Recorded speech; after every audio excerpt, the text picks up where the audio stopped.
Now, Yogi Adityanath's remarks on the safety of minorities in the state of Uttar Pradesh have also triggered a political slugfest. Uttar Pradesh Chief Minister Yogi Adityanath said Muslims are safest in Uttar Pradesh. They're as safe as any Hindu would be. And he spoke on multiple issues from Sambal to Mathura, from bulldozer action to his administration of the state and his future. Now, Yogi Adityanath insists Muslims are safest in Uttar Pradesh. And he says if a Hindu is safe, a Muslim is safe. It's as simple as that.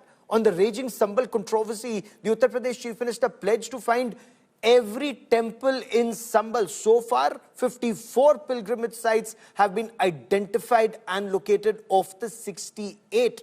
The effort is to peacefully find every site and reclaim it as per law.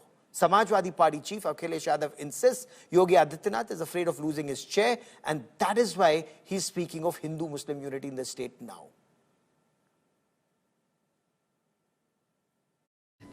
हम तो सबके बीच सबको समान भाव से देख रहे हैं।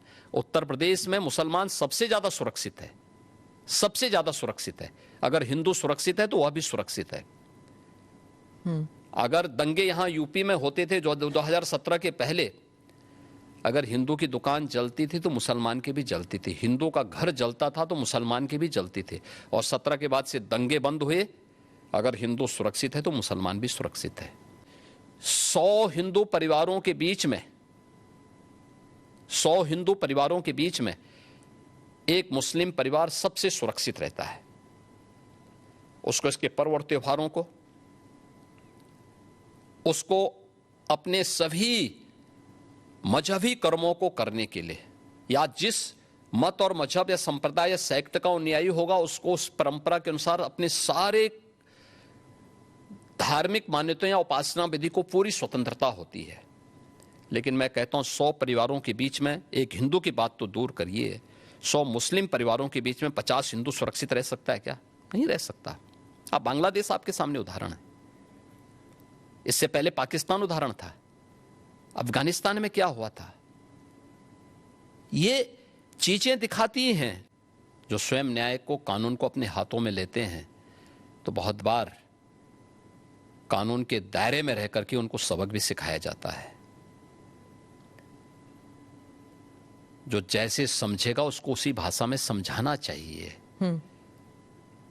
आप मुझे बताइए, कोई हिंसक बनकर के प्रहार करने के लिए आ जाए हमारे सामने और हम उसके सामने गिड़गिड़ाएं, ये नहीं। अगर वो हिंसक बन के आया तो उसको पहले उसकी हिंसा का प्रतिकार तो वहां पे करना पड़ेगा ना।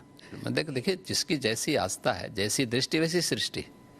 कोई जबरदस्ती थोड़ा है, हमने थोड़ा बोला कि आप आइए। जो आते थे उनके नेतागण बहुत सारे आए, उनके जो नेता थे, उनके मंत्रीगण आए थे, डिप्टी सीएम आए थे, बहुत सारे लोग आए थे, उनके मुख्यमंत्री भी आए थे कांग्रेस के बहुत सारे।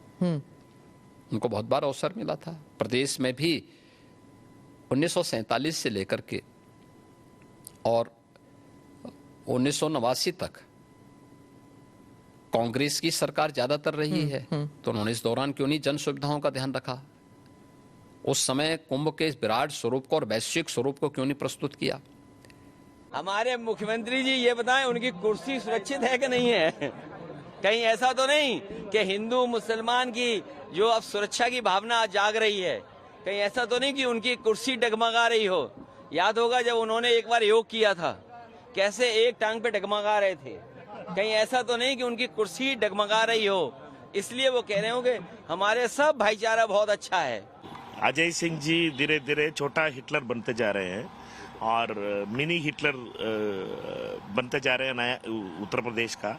उनका एटीट्यूड अरेगेंस का ऊपर होता जा रही है, लॉ का ऊपर होता जा रही है, और कानून का खुद का हाथ में लेके वो डंडे मारने वाली पॉलिटिक्स में आ चुके हैं।